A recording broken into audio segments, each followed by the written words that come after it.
ભાવનગર જિલ્લો જે ડુંગળીના ઉત્પાદન માટે દેશભરમાં વિખ્યાત છે, ત્યારે અત્યારે ખેડૂતોની હાલત કફોડી બની છે। સામાન્ય રીતે ઓછી આવક હોય ત્યારે ભાવ વધતા હોય છે, પરંતુ અહીં ગણિત ઉલટું પડી રહ્યું છે।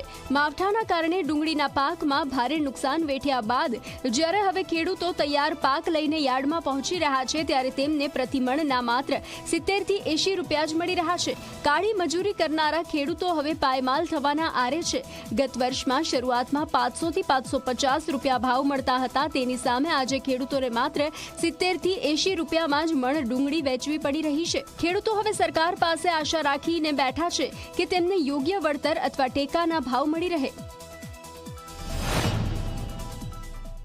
અને ભાવ તાલ મળતા નથી એટલે મુશ્કેલી છે।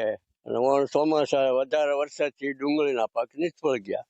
અત્યારે ભાવ ઓછા છે, પેલા ભાવ સારા હતા, ખર્ચ ઓછા હતા, મજૂરી ખર્ચ ઓછા હતા, દવાઓ નહોતી, ખાતર નહોતા વેલાથી, તોય માલ સારા જ થતા। અમુક એવી પરિસ્થિતિ આવશે કે ખેડૂત જમીન વેચીને પણ શહેર તરફ દોડ કરશે અને ખેતીવાડી ભાંગી પડશે। અત્યારે ખાસ તો કેવા ભાવ મળે છે?